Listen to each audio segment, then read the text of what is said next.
It's time. It's Swain Event time. My man. It is time for the Swain Event, fueled by Dead End Barbecue. This is real sports talk for the real sports fan. Talk to him, Swain. Get into his mouth and a Ric Flair.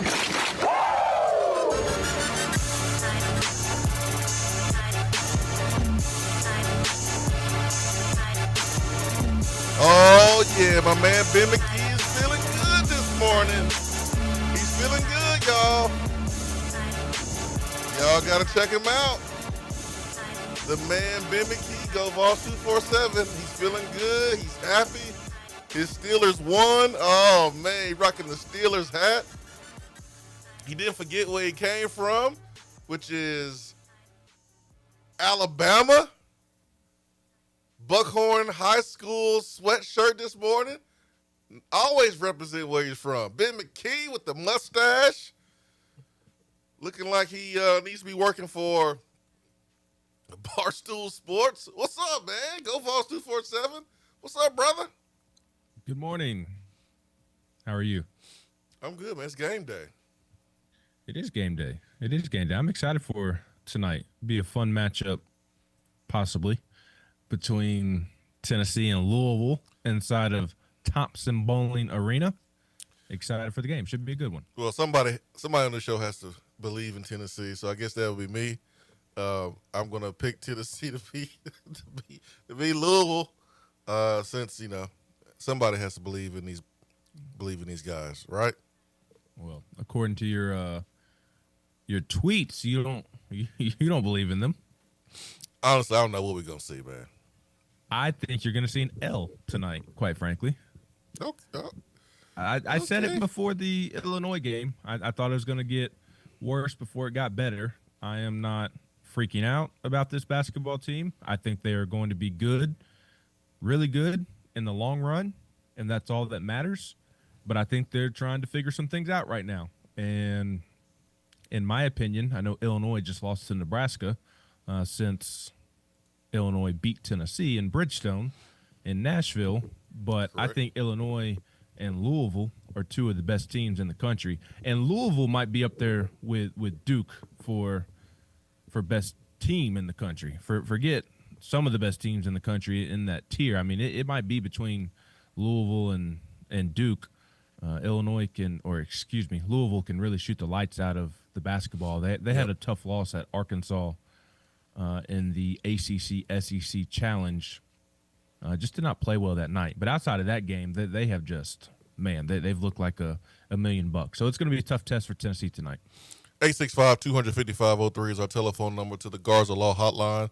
Ben McKee, Go Vols 247. I am Jason Swain here in the Low T Center studio. Glad that you are with us this morning. It is Tuesday. It is the 16th. It is 9 days away from Christmas. But get a little bit of a Christmas present tonight with Tennessee playing on the hardwood against a top 15 opponent in Louisville.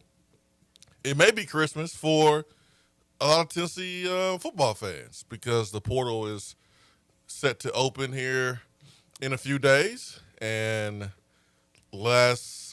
yesterday was a day of movement with the quarterback position. It was announced that, I mean, goodness gracious, who didn't enter the portal as a quarterback, it seemed like. But I think it's pretty obvious that Tennessee is or needs to be in the market for a quarterback. The last time we talked, Ben, folks had feelings about the Jim Knowles defensive coordinator hire. I hope everyone has thought about the hire and realizes that it's a really good hire. I hope people understood that some of the names that were floating out there was never realistic. I hope you understand what you got in a Jim Knowles, a guy that's done it at the highest of levels, a guy that's done it in multiple places, a guy that's going to help this offense evolve because he put the hands on this Tennessee offense when he was at Ohio State, and it allowed Tennessee's offense to be able to evolve and get better and go back to the drawing board during the summer and take another step. And he's only going to do more of that now that they are going to be battling every single day. Now Jim Knowles will have to go out and find some members that's going to fill his defensive staff. And so that will be something to keep a close eye on. But Ben, you find Tennessee a quarterback yesterday? I could have if I was truly looking for one, which I have not. I have not shied away from my opinion the last couple of months. We had this conversation middle of the season. I remember bringing up to you like, hey, what if DJ Lagway entered the portal and you didn't feel great about George McIntyre and Faison Brandon just because of inexperience? It goes without being said. We love Faison and George as prospects, but just in terms of the inexperience and look, I'm not over there every day, obviously, but just based off of the physical appearance, I think George is still early in his development. I don't know that he's quite ready to be a full-time SEC starting quarterback, but he does have an entire offseason, and maybe he proves me wrong for having that thought exiting his true freshman season. But just, hey, you're going to have a lot of inexperience at quarterback next year. What if DJ Lagway did enter the portal because things aren't going well with Billy? And DJ would not be my choice. That is not my intent of bringing up those memories. It's just that we've been having this conversation for a long time is my point, and it feels odd that it's finally here. And there were certainly several to pick from yesterday. I do not pretend to be a quarterback evaluator, but seems to me the best option yesterday was Brendan Sorsby, the Cincinnati quarterback. I would take him over Dylan Raiola, over DJ Lagway, over TJ Finley, who is looking for his 9th school in 7 seasons. Is it something 9? along those lines? Are you counting high school? 9. It's 7. It's not. It's 7. His 7th college, right? Yeah, he's trying to get his 7th year. He's trying to get a waiver, but yeah, it would be his 7th. Go get a job, son. It's a wrap. I my hot take is I don't blame him. Not everybody is it weird? Absolutely.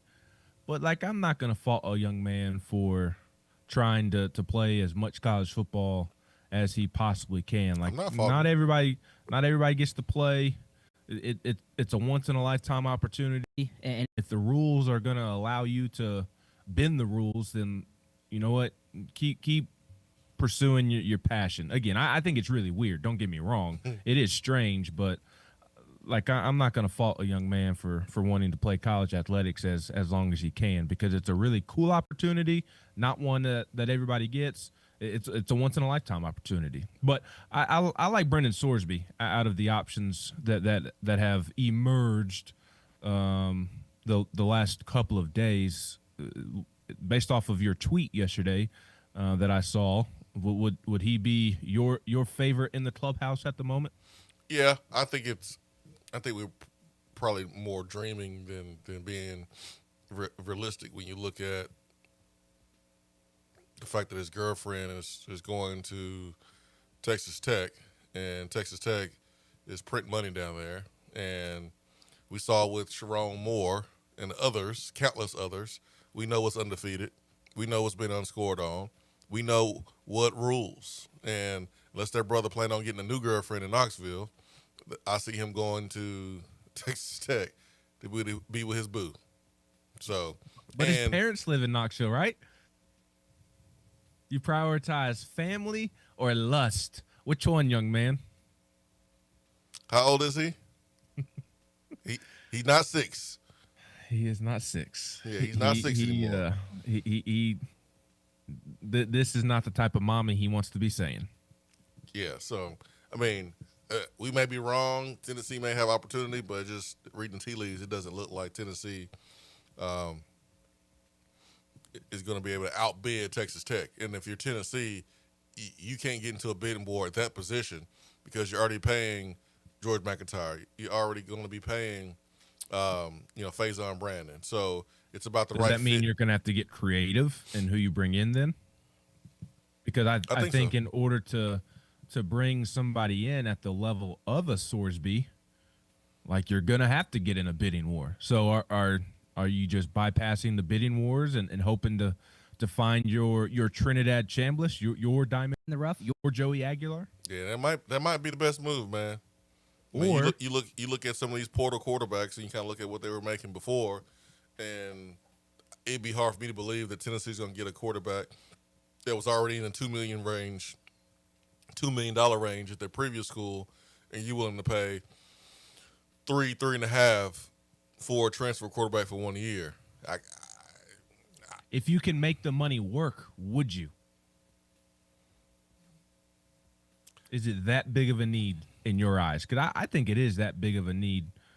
If you could make the money work, then I would try to. I don't think you need to make the money work. I think you can go out and get a Joey Aguilar. I mean, Joey Aguilar did throw for 3,000 yards after having 3 months to learn the playbook. What about your thoughts on taking a project like a DJ Lagway? And Nope. I'm not saying that Tennessee should go get DJ Lagway. That's not my point. I am out on DJ Lagway, but somebody that you could get at a discount is my point. Somebody that you know has talent, but it necessarily hasn't been brought out of them, and maybe you could get them at a discounted rate, or as like the Braves signed a shortstop yesterday on a 1-year deal coming off of shoulder surgery, and it's like a 1-year prove-it deal, and he's taking the 1-year deal to prove that he's okay after shoulder surgery so that he can sign a long-term deal next offseason. Could you maybe try and find somebody like that? I don't think that would be the approach. I think a Joey Aguilar type would be the approach, where you get a 1-year guy that you don't have to pay a lot of money to, that you see has the potential of producing what Hendon Hooker did for you, what Joe Milton did for you, and Joey Aguilar did for you. And then you surround that guy with talent from the portal, because you're going to go heavy in the portal. You need to go heavy on defense.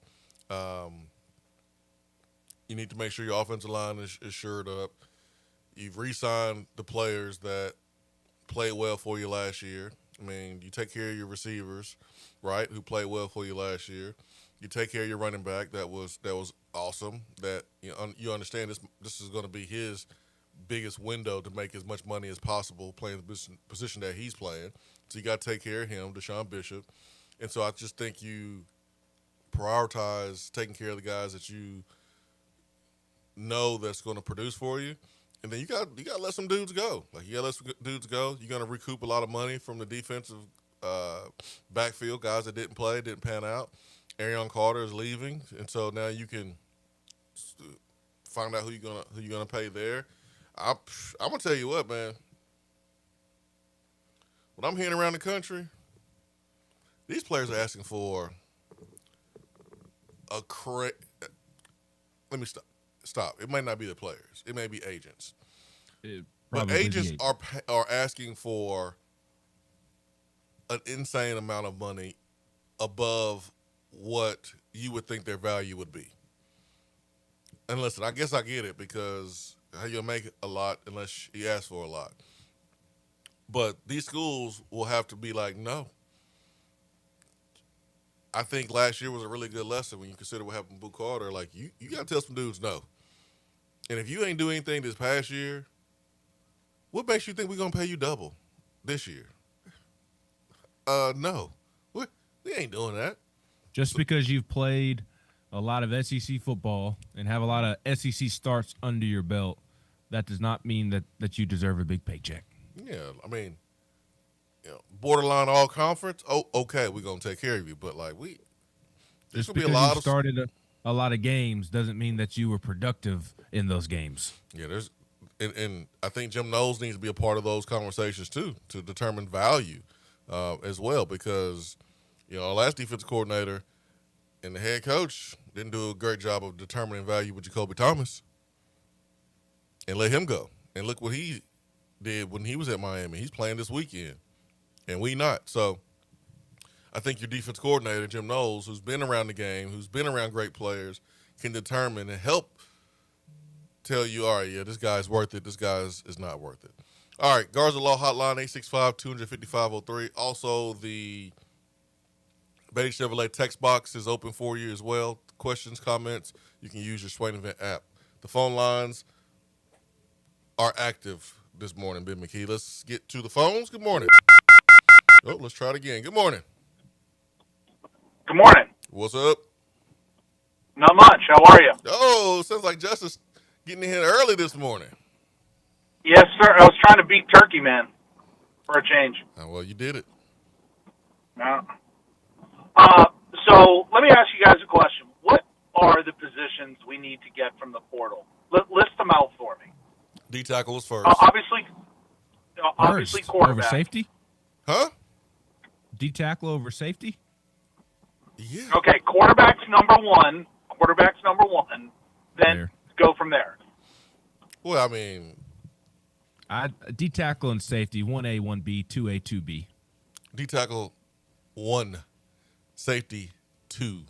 Yeah, I hear you, but theoretically, you have more defensive linemen in your program now that were viewed highly coming out of high school than you do safety. D tackle. You have a bunch of young defensive linemen. D tackle 1. Fair enough. Hey, I'm gonna say what your parents say. You Hey, should say Swain, don't hold back. Tell us how you really feel. D tackle 1. The reason why is because that those young players, are we confident that physicality wise they could be ready to play? I'm not. So give me a D tackle that's been in a different strength and condition program that's probably stronger, and good defensive tackle play protects everybody, makes everyone's job easy, makes linebackers' job easy, makes the secondary job easy. So I'm going D tackle number 1. I'm going safety number 2. Obviously after the quarterback. Just one safety or two safeties? I mean, Justin. I'll take 2. I would take 2, but to answer that question, Justin, it would depend on how Jim Knowles feels about Edris Farouk. You said position. You didn't say number. You said position and quantity. You just told me position. No, I want quantity too. Okay, well, I'm greedy. Give me 2 defensive tackles. Give me 2 safeties. Give me 1 linebacker. Okay. Give me 2 corners. I think you start from there. Okay. All right. Any One of other those corners positions have to on be a offense? star nickel. Yeah, I agree with Ben on that one. Yeah, that's fine. I like the idea if Colton Hood comes back. I like the idea of looking at him at nickel. I think he's a nickel player at the next level anyways. Do you think it's possible that he comes back? I agree with that. It could be. I don't know. That would be a surprise to me, but I've been surprised before. Okay, so what I'm hearing is 1 to 2 defensive tackles, 1 linebacker, 1 to 2 safeties, and potentially 2 corners. A brand new defense. Right. Okay. Where's the edge listen, rusher in there, by the way? This is a wish list. So the reason I'm asking this question is any other positions on offense? Quarterback. Right? I say running back.